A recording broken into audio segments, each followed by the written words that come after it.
Hey guys, what's going on? DuffKing56 here, back with our first Black Ops 2 commentary. I want to welcome you guys. How are you doing? Are you guys ready and raring to go? We're going to kick off our series of Black Ops 2 commentaries. Right now we got a little game of Demolition on Nuketown. This is taking actually today, the day that I'm uploading this video. And this is the best I could get you, so I apologize if it is not up to standard, but I am not going for high KDs in this game. As you can see, I kill myself early later just to shoot down UAVs. I'm really all into the points, and in this game I probably had around a 600 score per minute, which is pretty ridiculous if you think about it. It is very, very high, considering my score per minute in Black Ops 1 was about 300 or so on average, so definitely a bit of an improvement. I'm going to be doing a lot more of team-based objective style gameplay with maybe not as many high KDs, but a lot of high score per minutes, and I end up getting 3 plants this game. I really do help my team sort of run into our victory lane, so to speak. We do pretty well here. I'm actually playing with one of my friends, but as I alluded to, this is the first of the series of the Black Ops 2 commentaries that I do, so hopefully you guys are ready for that. I'm going to be talking about plenty of different things, mostly topic stuff that has nothing related to do with Black Ops, but I'm going to talk about the week that I've played Black Ops so far. About 6 days it's been out, and I've played it for those 6 days, and I'm almost actually second prestige, so I've definitely played it a lot. I've experienced a lot in the game, and hopefully this sort of helps you give a little foray into my perspective on the multiplayer that I've experienced so far. And so far, I've experienced a lot of SMG plays. I'm pretty sure anyone would allude you to think that is very prevalent in the multiplayer. I mean, very, very high amount of SMGs. I'm using the Scorpion myself. It is my favorite gun as of now. It's my favorite SMG. My favorite AR is probably the AN-94, but I really haven't been using many assault rifles because I've been trying to just learn these maps and still play well. So the only way I can really do that is by using SMGs. Now, do I feel the game is sort of imbalanced in so far? As the SMGs being the most used gun in multiplayer? Probably not. I think the game is actually very, very well balanced. It's finely tuned, so if you sort of tune one thing, you might upset the balance of the others. So when they do their first title update, you're probably going to see a lot of different changes to a lot of different weapons, because they have to take a very fragile balance into account when they're trying to balance the guns. There's really no standout gun. It's just really the standout class of the SMGs. But when you think about Black Ops 2, most of the maps are very small, so SMGs are obviously going to reign supreme, because if you have a lot of close quarters combat, the guns that are well equipped for close quarters combats are the SMGs. So, I mean, you could think about it that way. It's really what makes sense when you're using small maps. So let's actually talk about map design a little bit. This is where I kind of am very disappointed in what they put out. I think the product they put out is a little bit less than what they could have possibly offered, just because the maps, there's really no variety, there's no diversity, besides the fact that they actually used a color palette in this game. They didn't desat all the colors like they did in Black Ops 1. They definitely did not put a lot of time into actual development of the maps themselves. Most of the maps, now that I think about it, are just straight lines, and the other maps that aren't are just circles with straight lines attached to them. I mean, if I gave you a graph, not a graph, but a bunch of different drawings that had to do with the map designs, and these would be very rough, obviously, you'd be seeing a lot of rectangles with a lot of little legs. So you'd probably be seeing a lot of centipede type maps. I really don't like that. I like maps that are large ovals, a lot of different, you know, ins and outs, ups and downs. And the maps where they aren't very elevation based, there's literally no elevation at all, so you're fighting on the same plane the whole time, and it's really killer. Barring, you know, a few maps that actually I think do use the elevation very well, and when they do, there's a lot of camping.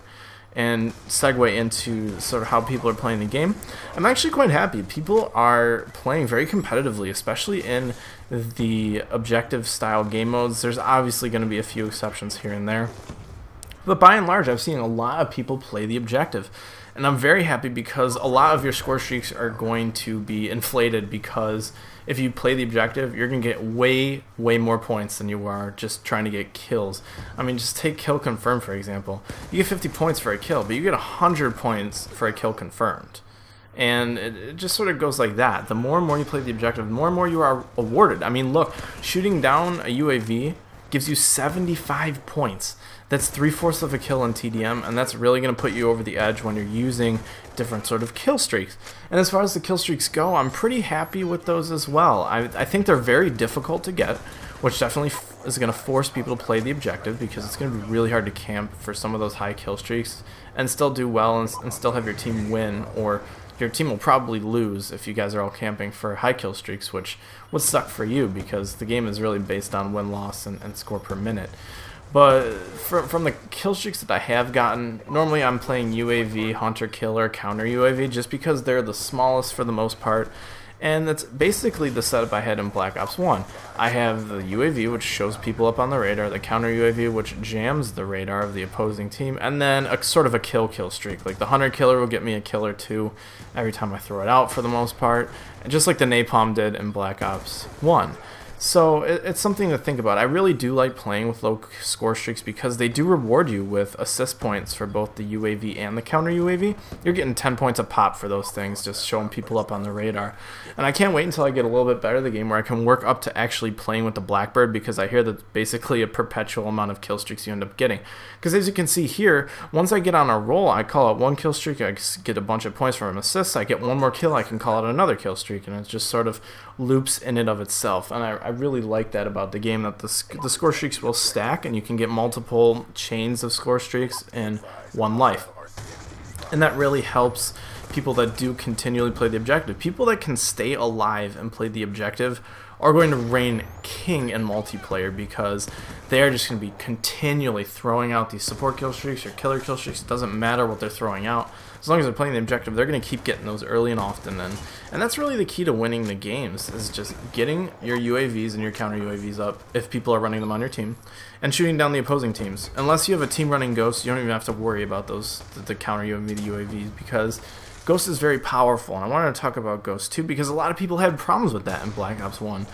And I think it's interesting. I really haven't had much time to play with it because I'm prestiging as fast as I can. I'm actually going to bring it down as a permanent unlock in my next prestige, because you are allowed to take one item down with you from one prestige to another, which is nice. It sort of gives you this incentive to prestige because you can keep your favorite things. But I'm definitely going to take Ghost down and spend a lot of time with it, because I'm a rusher. It's in my blood. I have to run around. I cannot sit in the same place and just do the same thing over and over. So I definitely have to run around, and I think Ghost is going to be great for the people that do move around, especially if the enemy team is using UAVs, because when I'm not shooting them down, I will be off the radar. And the more and more you're off the radar with the Ghost, the more and more dangerous you are, especially if you're running a suppressed SMG as well. Something like the MP7 would be very well suited for a Ghost class, or really anything that's suppressed, because the longer you are off the radar, the longer you are out of the team's mind, the more and more dangerous you are. You are going to just rain death upon the other team, which is nice. And you know, I think they're gonna have some balancing issues with the perks. I don't know. Tac Mask is very, very powerful, and when it's dealing with stuff like stun grenades and shock charges, you're basically not affected at all. I'm actually so happy that they brought Flak Jacket back into the game right now, and I'm going to throw that on once I get a little bit better. But right now I'm using Hardline to get a lot of my kill streaks up in the air as fast as I can, because I just feel like that is the way to go. And unfortunately, I would love to run Flak Jacket, but I just can't. If I'm not getting any score streaks, I'm really no help to my team, because even if I can kill the other team as much as I want, I'm dying and I can't get any support up in the air. And that's what the kind of player I am. I am a blitz sort of player where I run in, get as many kills as I can, call on my support, and just repeat. I'm not someone who can stay in the fray for as long as I can, get the spawn kills, get the feeds, blah, blah, blah. I really can't do that. And I can't sit back and snipe and support, because it really won't net you a lot of kills, and I play objective-based game types, so it won't net you a lot of objective points, and that's what I want. The objective points are so important when you're playing something like Kill Confirmed or Hardpoint. I mean, look, if you get a kill on someone in the Hardpoint, you get 125. And if you hop in the Hardpoint, you get another 225 or 250. Either way, that's one UAV automatically. You don't even have to think about it. You kill the guy, you hop in, you get a UAV. So that's just a couple of things to think about when you guys are in the multiplayer. Maybe you'll take something away from this, but my first impressions are overwhelmingly positive for once. And if they just fix or tweak a couple of things, I think they will have a very, very polished product on our hands very soon with this first title update. Very excited to continue playing and very excited to keep prestiging. So hopefully you guys enjoy your time in the multiplayer as well. Hopefully you've enjoyed this commentary. This has been DuffKing56. I will see you guys later. Peace out. Have a great night. I went 37 and 24, I believe. Got 6,000 points. That's beautiful. It's just beautiful. See you guys later, though. Peace out. Bye.